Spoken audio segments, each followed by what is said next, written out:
¿Preparados para una nueva inmersión? Chequead vuestro equipo de buceo porque ya nos sumergimos. Bienvenidas y bienvenidos a Planeta Agua, un podcast de la Red Podcastidae.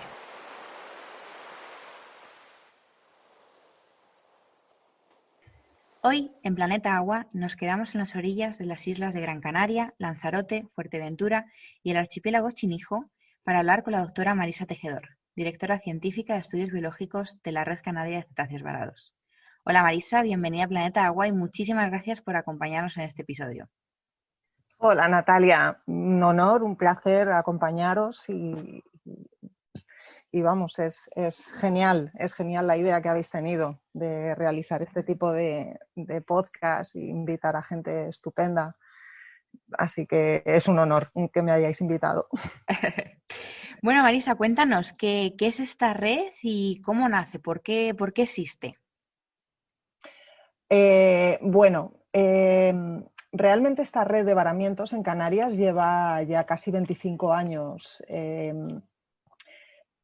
Principalmente la idea de la red empezó en los años 90 gracias al interés que por un lado Vidal Martín y por otro lado Manolo Carrillo tenían en los cetáceos que aparecían muertos en la costa y en ese momento no se hacía nada con ellos. Entonces estas dos personas comenzaron a recoger información de estos animales con la logística que en esos momentos se tenía. Y a partir del año 96 o 97, el gobierno de Canarias ya se comenzó a implicar en una asistencia ya más monitorizada, más sistemática todos los años. Entonces, realmente desde el año 2000 la red de cetáceos varados en Canarias funciona de una forma bastante buena en comparación quizá con otras redes en España que incluso en diversas zonas ni siquiera existen. Entonces somos realmente unos privilegiados por la buena coordinación que en estos momentos existe en la red. Genial. Y bueno, pues vamos a intentar entender eso precisamente, cómo funciona esta red de varamientos, cuál es el primer paso. Yo, por ejemplo, como soy una persona ajena a todo esto, me encuentro a un animal varado caminando por la playa. ¿Cómo comienza, cómo se pone en marcha esta red de varamientos? Bueno, lo primero que tiene que ocurrir es que esa persona que se encuentra un animal en la playa, ya sea un cetáceo o sea cualquier otro tipo de animal, tiene que llamar al 112, porque de esta forma es como se activa el protocolo. Cualquier protocolo relacionado con un animal eh, viene a partir del 112, que es el que se encarga de avisar, por un lado, a las autoridades, ya sea policía local o Seprona, para que asistan al animal. Y por otro lado, activan lo que se llama la red canaria de cetáceos varados, en los que la primera asistencia la hacemos normalmente el equipo biólogo, que vamos directamente pues, a recoger el animal o a tomar los datos iniciales hasta que la logística nos permita recuperar el cuerpo de ahí o trasladarlo donde sea, o incluso en ocasiones, si el animal es muy grande, normalmente tenemos que hacer la necropsia in situ, a pie de playa, a pie de roca. Entonces, bueno, tenemos que quedarnos principalmente con la idea de que lo primero que tienen que hacer es llamar al 112, porque van a activar a los especialistas que vayan a ir. Y por supuesto que por favor no toquen al animal, porque no sabemos con qué tipo de patología o con qué posibles microorganismos pueda venir del mar. Normalmente no tiene por qué venir con nada contagioso, me refiero, nada que nos produzca, pero lo mejor es no tocar al animal y avisar al 112 para que podamos asistir lo antes posible y no perdamos ese cuerpo. pero sí que existe, ¿no? la posibilidad de zoonosis, ¿no? De transmisión de alguna enfermedad del animal, en el caso de los cetáceos, a nosotros. A ver, si dijera que no, es una irresponsabilidad, porque realmente existen ciertos organismos que pueden ser transmitidos al ser humano. No se han dado, gracias a Dios, muchos casos, porque tampoco es cierto que muchas personas interactúen con estos animales. Son pocas las personas que se encuentran con un animal en costa y que comiencen a tocarlo. O sea, realmente hay gente bastante sensata. Entonces, bueno, por estadística, los casos han sido pocos, Ujú. menos de 10, de hecho, en todo el planeta. Pero, pero pues es posible, es posible y no debemos descartarlo. Por eso no es recomendable tocar al animal. Vale, son animales salvajes al fin y al cabo. Ya no Claro. solamente por las enfermedades, sino porque, claro, nos podemos encontrar con diferentes escenarios. El animal puede estar muerto, que ahora hablaremos de ello, pero también nos Mm. podemos encontrar un animal vivo, ¿no? Entonces, ¿cómo hasta que el equipo llega, cómo, cómo debemos reaccionar, qué debemos hacer o más bien qué no debemos hacer, que a veces es mucho más importante? No debemos intentar devolver al animal al agua. Eso es, eso es fundamental. Tenemos que ponernos un poquito en su piel. Es decir, estamos ante un mamífero. Un mamífero, como nosotros, respira por pulmones. ¿Y cuál es la peor muerte que puede tener un mamífero? ¿Cuál es la peor muerte que nosotros pensamos? Es ahogarnos. El ahogamiento es una muerte agónica y es una muerte mala, que no deseamos ninguno. Entonces, lo que podemos estar causando en un delfín que aparece en la playa y que de repente por nuestra... Tenemos muy buena intención, y hemos visto un montón de documentales en los que salen varamientos masivos en los que las personas, que en la mayor parte de los casos son grupos coordinados de voluntarios y muy bien formados,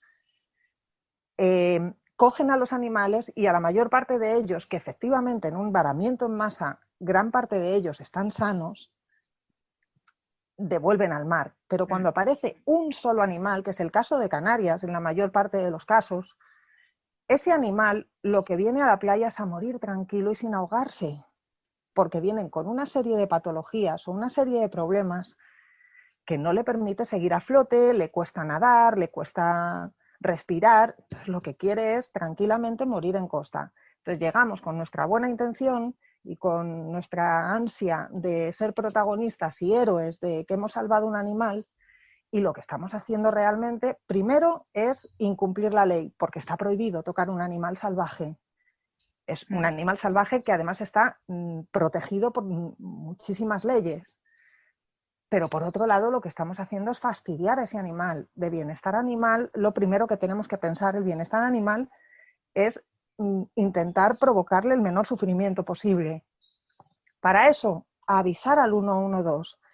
¿Que queremos hacer algo por el animal? Pues cogemos una toalla, la mojamos y le mantenemos fresquito para que el sol o los agentes atmosféricos, bueno, pues intenten pero que el animal permanezca tranquilo, lo más tranquilo y relajado posible, hasta que lleguen los profesionales que ya sepan lo que tienen que hacer. Entonces, principalmente es eso, lo que un transeúnte que se encuentra con un animal en la playa, ya sea vivo o muerto, y en este caso hablamos de vivos, porque realmente en Canarias hemos visto verdaderas atrocidades en las redes de gente que se encuentra un animal en la playa, le coge por la cola, le tira, que hace muy poquito en Cofete, de hecho, sucedió, y en el norte de Fuerteventura también sucedió. Bueno, da igual los nombres, estaban allí, cogieron al animal y lo tiraron varias veces al mar, hasta que ya no lo vieron. Pues efectivamente, o ese animal salió para afuera a buscar otro lugar donde varar, o directamente murió ahogado en mar. Entonces, perdemos esa información de estos animales, que es tan valiosa y que en gran parte de las ocasiones es la única información que tenemos de de mamíferos marinos por los animales que nos llegan a costa a morir. Claro. Mm. Claro, la verdad que hay vídeos bastante complicados de esto de los varamientos. También, bueno, pues hay que evitar, ¿no? También cuando ocurre algo así, rodear al animal. Yo he visto vídeos de gente incluso acercándose con los perros a ver al animal varado. Bueno, pues al Horrible. final un poco lo que comentas, ¿no? Dejar al animal lo más tranquilo posible, que ya suficiente es para él nuestra presencia por ahí, ¿no? Y silencio también, ¿no, Marisa? Que haya lo máximo silencio, el máximo silencio posible. Sí, sí, es justo lo que has descrito, Natalia, muy bien descrito, que no se echen encima del animal, que no le agobien. Además son animales que además, los ornitólogos saben muy bien que los pajaritos son muy sensibles a cuando los cogemos con las redes japonesas, o son hipersensibles enseguida, les da un ataque al corazón. Mm. Y a los delfines les pasa exactamente lo mismo. De hecho, una de las compañeras de la Facultad de Veterinaria, Nakita Cámara, la doctora, acaba de hacer su tesis relacionado con el estrés cardíaco que les supone a los delfines en los varamientos activos. Entonces, Claro. es ya algo extremadamente demostrado que estos animales sufren un estrés espectacular cuando varan. Entonces, lo que tenemos que intentar es disminuir ese estrés, que el animal esté tranquilo y, por supuesto, lo que describes que existen en las redes de animales que, vamos, decenas de personas encima cogiéndole, haciéndose selfies, eso, De todo, eso, sí. es, eso es maltrato animal directamente. Claro. Por Vale. muy buena intención que tenga la gente, pero no debería de encajonarse en la idea de los científicos no tienen ni idea o estos ecologistas, no somos ecologistas, somos ecólogos y somos científicos, damos recomendaciones de lo que hay que hacer.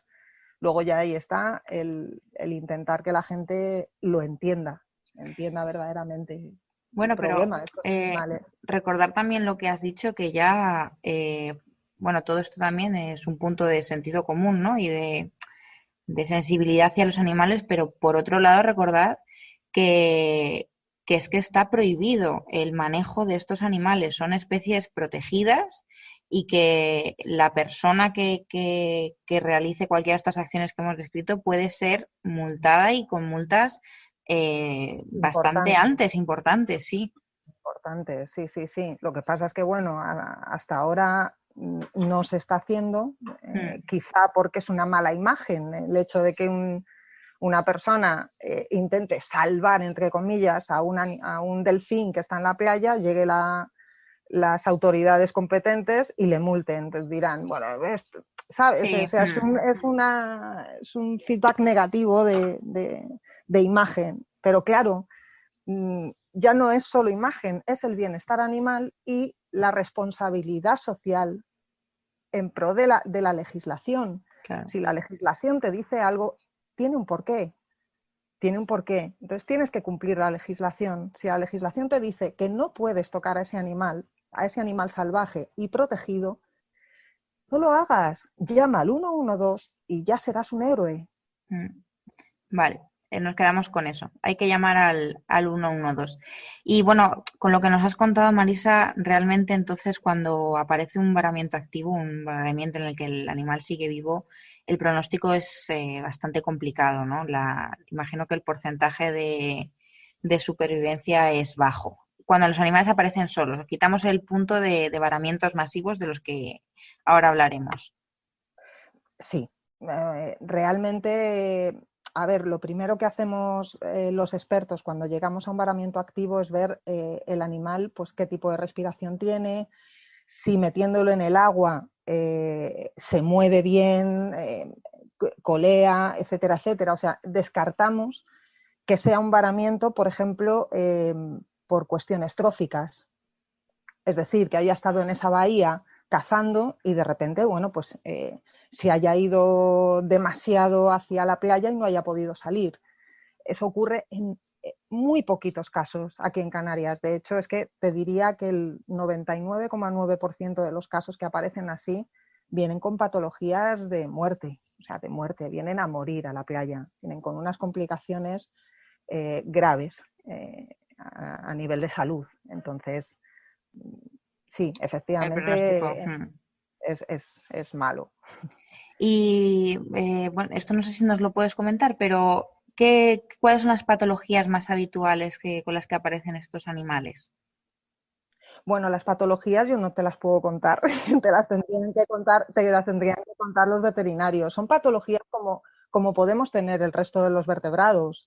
Son patologías relacionadas, bueno, pues con la salud de los animales, con cómo se haya desarrollado su vida, cómo se hayan desenvuelto a nivel trófico a lo largo de toda su vida. Y luego, por supuesto, también tenemos que empezar a contar con otro factor que yo creo que para ti también es importante en esta entrevista, que es la contaminación marina.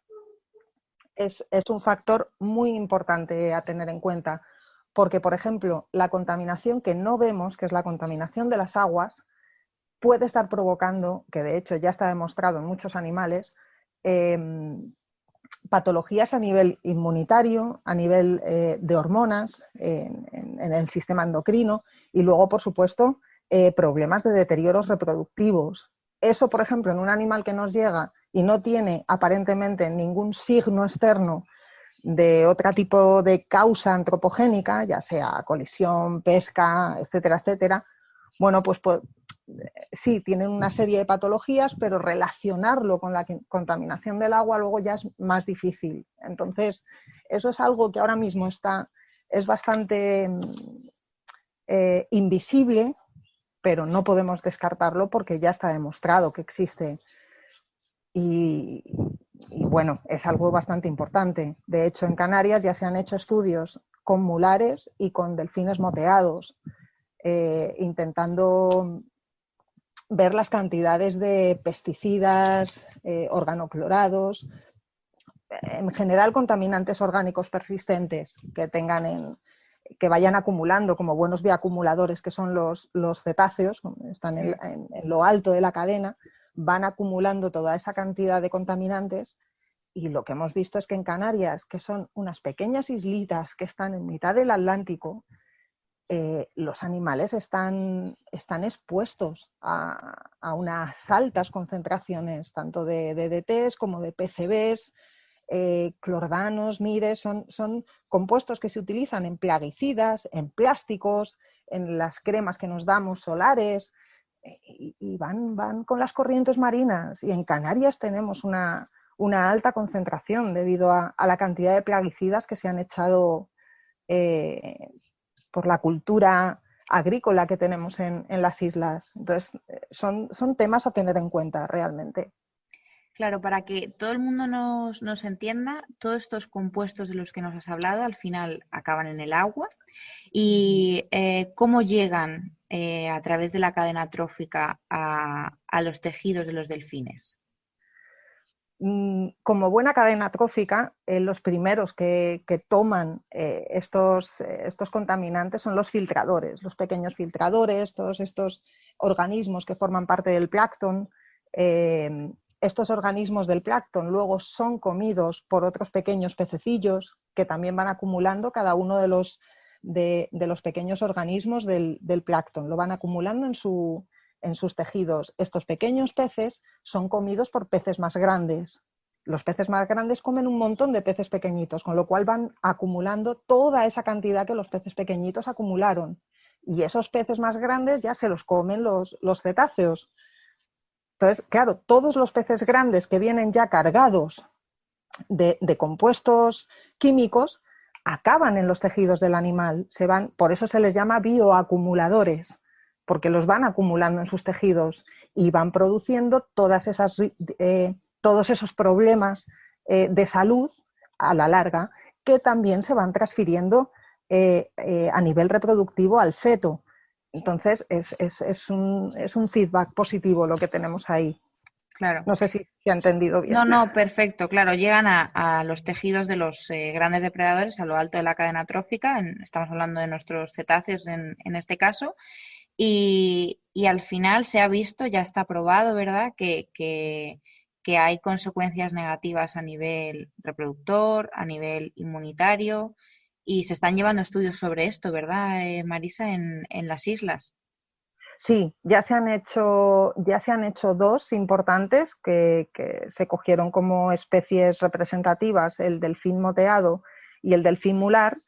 Delfín moteado es un animal que en Canarias en los últimos, te diría, 15 años están prácticamente todo el año en nuestras aguas. Se mueven más o menos, se mueven más, pero por ejemplo los delfines mulares son animales residentes y son animales que viven a una determinada cercanía de la costa, con lo cual la influencia que tienen estos animales con todas las actividades que se producen en costa es muchísimo más alta. Entonces, teniendo en cuenta estas dos especies, una más cercana y una un poquito más alejada, vemos que están cargados, están cargados. Entonces, eh, habría que tomar medidas. Pero claro, el problema de estas medidas es que no son solo Canarias, que por supuesto eh, es importante, por ejemplo, fomentar la agricultura ecológica, todos estos procesos que eliminan todos los pesticidas, plaguicidas, etcétera, que al final, por escorrentía, acaban en el mar. Y son nuestros animales los que acaban acumulándolo en sus tejidos. Que aquí además tenemos esto que has comentado, ¿no? De la agricultura ecológica y bueno, al final se puede aplicar a todos los ámbitos. Ahí también está nuestro papel como consumidores, el, el acceder siempre a productos, ¿no? Pues que respeten ciertas medidas y precisamente para no fomentar los que no lo hacen. Y ahora que nos has estado comentando Marisa, el tema de animales residentes, animales que no son tan residentes durante el año. Claro, al final cuando un animal vara, significa que está presente en la zona. Entonces, se pueden hacer o se han hecho estudios de estacionalidad de especies gracias a los varamientos. Por supuesto, por supuesto. De hecho, los primeros estudios de estacionalidad que se han hecho a lo largo del planeta han sido gracias a los cetáceos varados, porque los estudios en el mar son mucho más difíciles, muchísimo más caros, la logística es prácticamente inabordable para pequeños grupos. Entonces, la mayor parte de los estudios se hacen gracias a los cetáceos varados. Y luego, por supuesto, intentan compararse con los estudios que se hacen en el mar, que también existen, son maravillosos los que se han hecho ahora en Canarias.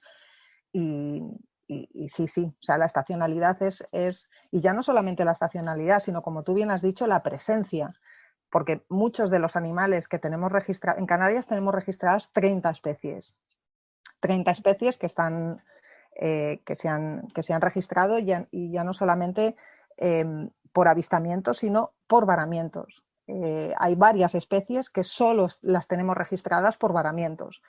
Sí que es cierto que hay especies, por ejemplo, como el delfín de tornillo, Stenea longirostris, o el Mesoplodon videns, que es un cifio que se encuentra más en el norte, el delfín de tornillo es más tropical. Entonces, en determinados años que nos llegan unas corrientes más frías o corrientes más cálidas, dependiendo de cómo vayan las condiciones de ese año en el planeta, pues puede aparecernos algún animal que de forma normal no sea generalista aquí en el archipiélago, pero de forma frecuente, te diría, tenemos entre 26 y 27 especies que nos visitan todos los años. Qué Es una de pasada. las zonas calientes del Atlántico y te diría casi que del mundo, Canarias. Es una zona muy afortunada. Bueno, Sí. volviendo al varamiento, Marisa, hemos comentado bueno, que el varamiento cuando es activo, cuando el animal está vivo, es complicado, lo que no hay que hacer. Pero vamos a ponernos en el caso de que nos encontramos el animal varado, pero ya muerto. Igual activaríamos el protocolo siempre llamando al 112 y cuando acudís el equipo de expertos, ¿qué hacéis allí? ¿Cuál va a ser el protocolo a seguir? Bueno, el protocolo principalmente tiene una serie de fases que van desde la observación externa hasta la observación interna. Nosotros cuando llegamos lo primero que vemos son las características del animal, si está más o menos fresco, si se le puede obtener la especie de una forma visual sin tener que meter mano, como si dijéramos, ¿no? Porque mantiene la coloración, es un animal fresco, ¿no? que ha muerto hace poco. Entonces, si es un animal fresco, podemos incluso verle una serie de marcas externas o incluso comensales y ectoparásitos que acompañan normalmente a los animales. Entonces tenemos que hacer todo ese estudio de observación externa porque nos da una idea también de la vida que lleva el animal, las marcas que tiene, por ejemplo, de interacciones con otros animales, ya sean de la misma especie o ya sean de otra especie, ya sea otro cetáceo o sea un tiburón o sean peces o sean, ¿sabes? Hay una serie de marcas que permanecen en la piel del animal que nos dan una idea de la vida de ese delfín. Entonces hacemos la tecnología ahora, claro, nos permite hacer un montón de fotos. Las fotos son súper importantes y si de hecho la persona que se encuentra animal saca fotos que nos pueda mandar antes de que nosotros lleguemos, también podemos hacernos una idea de lo que nos vamos a encontrar, ¿vale? Para elegir también la logística que vamos a llevar. Y luego, por supuesto, intentamos trasladar ese animal a un lugar donde podamos hacer la necropsia con calma y tranquilidad. Por eso también los dos equipos que nos juntamos cuando aparece un animal, aparte del equipo biológico que somos nosotros, aparece el equipo veterinario, que es el equipo que saca las conclusiones patológicas de ese animal, de qué ha muerto. Que al final es una de las preguntas más importantes. Ya no solamente la vida biológica del animal, que es de la que nos ocupamos nosotros, sino de cuál es el problema patológico que está teniendo ese animal y, por lo tanto, luego hacer una extrapolación de si hay un problema a nivel poblacional. Y claro, vale, llegáis, hacéis las fotos, bueno, el animal puede estar en diferentes, lo que nos has comentado, ¿no? En diferentes estados de descomposición, puede estar muy fresco o simplemente ser una masa, ¿no? Sí, Jabonosa. totalmente, pero incluso esa masa jabonosa o unos pequeños restos de huesos con piel seca y acartonada nos da también muchísima información, porque a nivel de expertos sí que podemos sacar la especie de esos restos. Entonces, sí que nos puedes decir muchísima información biológica que, por ejemplo, a nivel patológica ya no es posible. Un animal descompuesto para los veterinarios ya tiene menos interés por eso, porque no se pueden tomar muestras, están demasiado descompuestas y a nivel, luego cuando se va a echar mano del microscopio, pues no se ve nada, porque los tejidos descompuestos no dicen mucho. Pero a nivel biológico nos da muchísima información además muy importante. El esqueleto, que es una de las partes que yo me dedico más en profundidad, nos da mucha información de las interacciones que ha podido tener ese animal a lo largo de su vida, del estado de desarrollo en el que se encuentra. Es muy importante porque además luego podemos hacer comparaciones con otras áreas. Nuestros resultados, tanto morfométricos, morfológicos y osteológicos, tenemos que compararlos también con los animales de otras áreas para ver las diferencias en función del hábitat en el que se están moviendo. Entonces es importante. Claro. Y rellenáis una ficha, ¿verdad? Una ficha de campo en la que apuntáis todo tipo de medidas, ¿no? Tanto de, bueno, diferentes distancias, ¿no? Uh-huh. Y también tomáis la medida, que esto me parece muy curioso, la medida que hay, la distancia que hay entre los dientes. ¿Esto para qué puede servir después, Marisa, esta distancia entre dientes? Pues mira, como te contaba antes, una de las observaciones que realizamos sobre la piel de los animales son las marcas que se dejan entre los animales. Son animales muy activos, se tocan mucho, se relacionan mucho, los diferentes delfines y cetáceos, los pequeños delfines.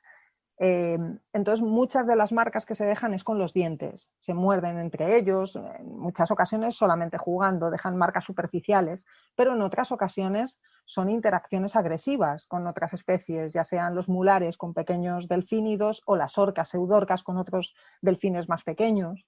Entonces, la distancia que hay entre cada una de esas marcas, que son normalmente una serie de marcas de 7 o 8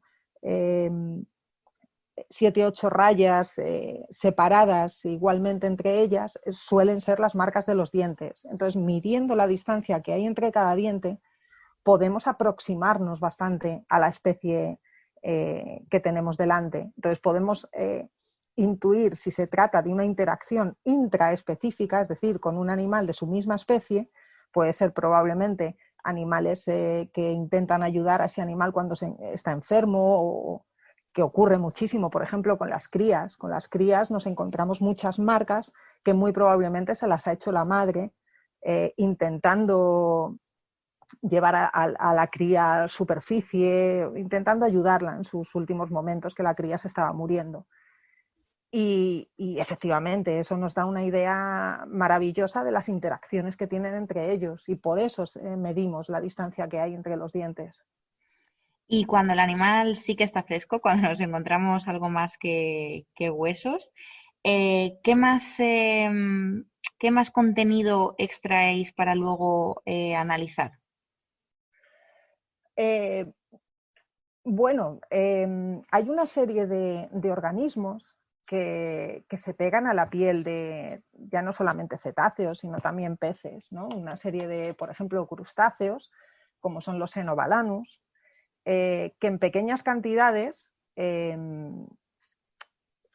no significa mucho, pero si nos encontramos un animal con muchos comensales o ectoparásitos, significa que ese animal se está moviendo de una forma lenta, porque todos estos microorganismos son capaces de colonizar su piel, y en un animal que es muy activo y nada muy rápido, las pequeñas larvas que van flotando no son capaces de colonizar, de asentarse en la piel. Entonces, cuando encontramos muchas, ya nos está dando una idea de que ese animal ya tiene un problemita. Entonces, también lo que hacemos es mirar la especie de ese microorganismo para ver si es típico también de nuestras aguas o la ha traído de otras zonas. Entonces, todos esos microorganismos que nos encontramos acompañando a nuestro animal nos dan también una idea del entorno en el que se mueven. Claro. También contenido estomacal, ¿no? Que también nos va a dar muchísima información. Sí, sí, sí. El contenido estomacal es la forma más directa de saber de qué se está alimentando. El contenido nos dice la última comida del animal. Ahora mismo se están desarrollando otras técnicas, que es por ácidos grasos, en la que se obtienen una serie de isótopos que nos dicen en qué parte de la columna de agua se están alimentando. Entonces, eso también es importante para saber a qué profundidades o qué tipo de organismos están predando.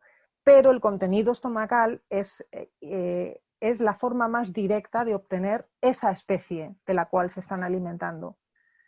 Entonces sí, es una información súper valiosa, porque además nos dice no solamente las interacciones tróficas que tienen entre ellos, si están compitiendo por las mismas especies, sino también incluso con el ser humano, si están depredando especies que son de interés pesquero o no. Entonces se pueden hacer muchas gestiones de conservación también en base a las interacciones a las competencias que tenemos con estos animales. Claro, que tenemos nosotros. Bueno, nos Uh-huh. dabas antes una pista, pero quiero que lo cuentes porque es que realmente el equipo tenéis muchísimo mérito. Claro, lo ideal, ¿no? Es llegar a un sitio súper accesible, que el animal esté más o menos bien, poder trasladarlo a un sitio donde hacer la necropsia y todo genial. Pero quien haya visitado pues el archipiélago Chinijo, Lanzarote, Fuerteventura, sabe que la mayoría de las playas salvajes el acceso es un poco complicado y que, claro, los animales que aparecen no siempre son delfines de Chiquititos. pequeño tamaño, que en ocasiones lo que aparece es un cachalote de 12 metros o Ujú. más. ¿Y cómo procedéis en estos casos, Marisa? ¿Cómo tenéis que trasladar todo el equipo hasta la playa, no? Totalmente, tenemos que hacer de porteadores durante el tiempo que sea necesario para llegar al animal. Normalmente las autoridades locales y los agentes de medio ambiente del determinado cabildo pues nos suelen acompañar hasta donde el camino lo permita y luego a partir de ahí cargamos y andamos hasta donde esté el animal. Sí, sí. El problema de esos casos ya no solamente es el esfuerzo físico, que cuando llegas estás un poco hecho polvo, sino también porque tienes unas limitaciones tanto de luz, porque el sol se esconde, como de mareas, porque las mareas suben y bajan. Entonces, hay ocasiones en que nuestra limitación quizá son las 2 de la tarde y no cuando se esconde el sol, porque la marea ya cubre el animal y no podemos seguir trabajando en él. Entonces, son casos muy extremos, la verdad, que vamos a contrarreloj para sacar toda la información que podamos de esos animales que, claro, que están escondidos. Claro. Pero Ya, bueno, vamos y sacamos toda la información que podamos en el tiempo que nos permita la marea y el sol. las condiciones, ¿no? Y bueno, nos comentabas antes el tema de los pesticidas, ¿no? De la bioacumulación de este tipo de compuestos y muchas veces solamente vemos la parte, digamos, que aplicamos a los animales, pero esto también, estos resultados de estos estudios también es muy relevante para nuestra vida como seres humanos, ¿no? Porque al final nosotros también estamos en esa parte alta de la cadena trófica. Totalmente, totalmente. Pero yo creo que de forma general la sociedad da bastante de lado a las conclusiones científicas que se sacan. Quizá porque la ignorancia hace la felicidad, ¿no? Se suele decir, ¿no? Mm. Prefiero no pensarlo y seguir mi día a día, porque no ven una respuesta inmediata a alimentarse de algo que puede estar contaminado. Entonces, claro, como no lo ven, la gente no suele hacer mucho caso, pero sí que es cierto que somos como los delfines, o sea, estamos en la parte más alta de la cadena trófica y todo lo que nos comamos también lo vamos bioacumulando. Entonces, creo que deberíamos ser exigentes con nosotros mismos en lo que consumimos, en lo que compramos, la forma que compramos. Deberíamos tener un poquito más de sensibilidad con nuestra salud. Eh, pero ya te digo, la gente no suele hacer mucho caso a estos resultados. Y también otro problema es que estos resultados no salen, por ejemplo, en los telediarios, que es algo que es, bueno, es lo común, ¿no? Lo frecuente, la gente ve las noticias, pero no se mete a buscar resultados científicos de cualquier tema, de cualquier tema. Entonces, no, si no, a ver, lo vemos ahora, por ejemplo, en el tema de los plásticos. El tema de los plásticos, la comunidad científica lleva más de 20 años avisando de este problema, pero la gente ha empezado un poquito más a concienciarse desde que ha salido en los telediarios esas grandes islas de plástico en el Pacífico o todos los problemas que estamos teniendo con los plásticos y se han empezado a hacer anuncios relacionados con el reciclaje, etcétera, etcétera. Pero mientras no salgan los medios de comunicación de forma más general, la gente no se da cuenta, no se da cuenta realmente de lo que tiene a su alrededor. Los delfines, por ejemplo, aparecen, los delfines, los cetáceos, misticetos también, las grandes ballenas, aparecen con bolsas en el estómago de una forma muy frecuente en Canarias. Que las noticias que salen, también hay muchos equipos que tienen un marketing muy bueno, entonces Por ejemplo, en el sur de la península, en Andalucía, salió en todas las noticias un cachalote que encontraron con el estómago repleto de bolsas. Pues aquí en Canarias también se han encontrado varios casos así. Entonces es también un problema que además directamente la población podemos minimizarlo, exigiendo productos que no vengan envueltos en plásticos, disminuyendo el consumo de bolsas. Todos estos plásticos son muy, muy graves para la fauna marina. Y en las islas, lo más normal es que todos esos plásticos acaben en el mar. Claro. Entonces, Y de manera sí, sí, bastante sencilla, además, porque el viento. es que además en estas islas orientales concretamente, que tenemos estos vientos tan Fuerte, fuertes, es claro, que la llegada al mar es que es inminente. O sea, inminente, según sale totalmente. del supermercado, hace poco, ¿no? Estaban con una campaña con el tema de los guantes en los supermercados, que no es Ujú. obligatorio y que se siguen poniendo y sales y es que al lado del supermercado está el mar. Entonces Total. es que es una barbaridad. Y la gente Y los tira con ninguna impunidad al mm, suelo, hacia el suelo. al suelo. Y ahora lo estamos viendo con el tema de las mascarillas también, que ya no paran de salir imágenes, ¿no? en el mar. Y Ujú. respecto a otro tipo de contaminación que también es bastante preocupante en algunas poblaciones de animales, por ejemplo, la ballena franca está suponiendo un gran problema, el tema de los enmayamientos. ¿Aquí encontráis en Canarias con cierta frecuencia animales que varan con síntomas de haber muerto por enmayamiento o de haber sido enmayados en algún momento de su vida?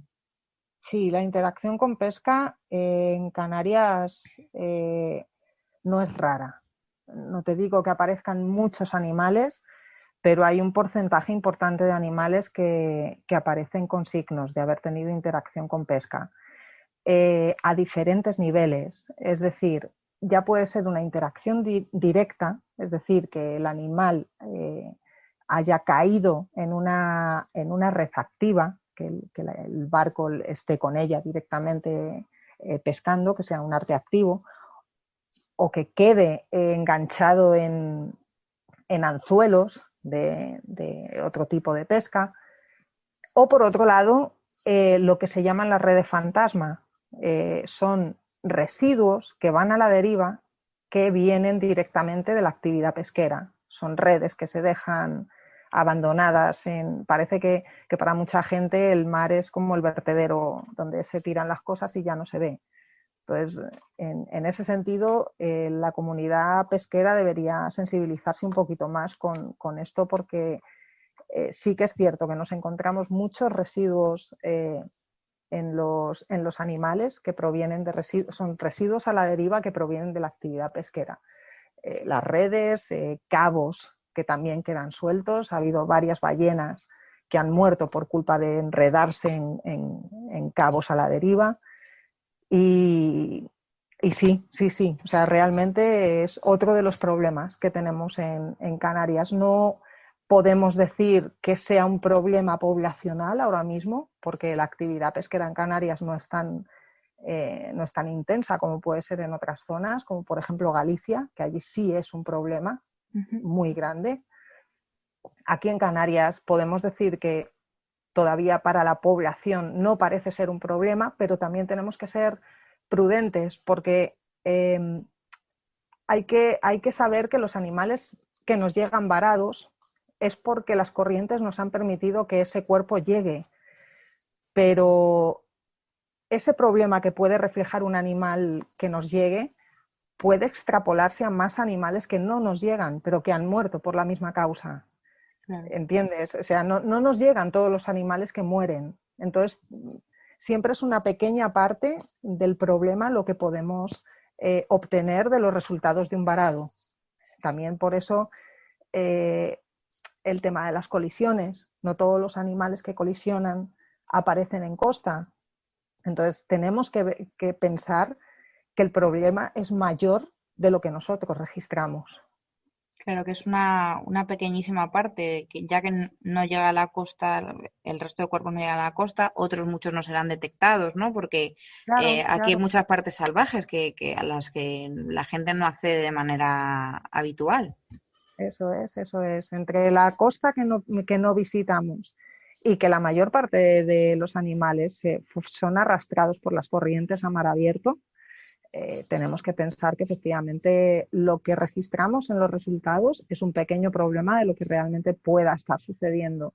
Por eso hay que ser prudente con los resultados que Claro. vamos sacando.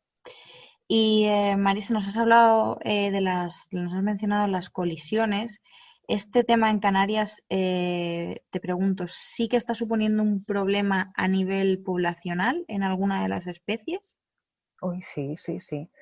Sí, además ya está prácticamente demostrado que la tasa de reproducción en el cachalote, que es la especie más afectada por las colisiones, es bastante menor que los animales que nos están apareciendo. Entonces, sí puede estar ocurriendo un problema poblacional y además con una especie que en nuestro caso también es residente. El cachalote en Canarias es residente, lo tenemos durante todo el año. Tenemos principalmente grupos familiares formados por hembras con sus juveniles y crías, y los machos grandes, que son en la especie, los machos son los únicos que migran, vienen en temporadas. Entonces, todos estos grupos de hembras con crías son los que están siendo afectados por las colisiones principalmente. Y claro, hay mucho tráfico marítimo entre nuestras islas. Lo bueno es que a partir de principios del año pasado, donde a raíz de la aparición de una nueva línea surgieron varios animales seguidos muertos por colisión, eh, tanto el gobierno de Canarias como las navieras han comenzado a implicarse en este problema. Entonces, poco a poco esperemos que se vaya mitigando de alguna forma, aunque todavía queda muchísimo por hacer porque es lo que te decía antes, no todos, o sea, vamos, una pequeñísima parte de los animales colisionados nos aparecen. Entonces, puede estar sucediendo un gran problema a nivel poblacional para el cachalote. Las crías son muy propensas a las colisiones. Entonces, bueno, sí se deberían poner medidas más drásticas de las que ahora mismo se están poniendo. ¿Y hay una explicación de por qué esta especie es la más afectada o parece ser la más afectada? Por el comportamiento. Es un animal que realiza inmersiones muy largas y muy profundas. Entonces, por la necesidad de recuperación del organismo, tras esas inmersiones tan largas, pues seguimos hablando de mamíferos, la evolución todavía no ha conseguido que estas inmersiones sean perfectas y que el cuerpo se recupere rápidamente. Bueno, pues estos animales necesitan un periodo de recuperación en superficie, con lo cual se mantienen quietos, respirando, apenas se mueven durante un cierto tiempo. Entonces, al ser unos animales que se encuentran en lo alto de la cadena trófica, muy probablemente no tengan la conciencia de que los barcos o los ruidos de los barcos sean un peligro para ellos, con lo cual no intentan evitar la aproximación de los barcos. Claro, eso es un grave problema. No tienen tiempo de reaccionar cuando el barco rápido pasa cerca de ellos y entonces el barco les pasa por encima en esos momentos de descanso que tiene esta especie para recuperarse de esas inmersiones. Claro. Hace poco, además, salió un estudio de la Universidad de Las Palmas de Gran Canaria que demostraba que la mayor parte vamos, hablaban de un 80% de los animales que aparecían varados, que se recuperaban con síntomas de colisión, estaban vivos. ¿Qué relevancia tiene esto a la hora de su conservación, Marisa? Porque al leer esto mucha gente puede pensar, pues claro que estaban vivos, no tiene por qué, ¿no? Y cómo ayuda esto a a poner en marcha un plan de conservación? Bueno, esto como cualquier otro resultado científico, la puesta en marcha de conservación, la intención tiene que tenerla el gobierno. Todos estos resultados son recomendaciones y este estudio en particular, que además lo hizo Marina Guerri, es una estupendísima investigadora, ha demostrado que la mayor parte de los animales que tenemos registrados por colisión, aunque estén muy descompuestos, la técnica que han utilizado para demostrar que estaban vivos antes de la colisión es fundamental para establecer una verdadera amenaza. Porque, por ejemplo, el problema que teníamos antes era que estos animales cuando mueren, ya sea por otras causas, permanecen flotando en superficie. Entonces, claro, muchas personas decían, no, pero es que puede ser una colisión, pero que el animal ya estuviera muerto flotando en superficie.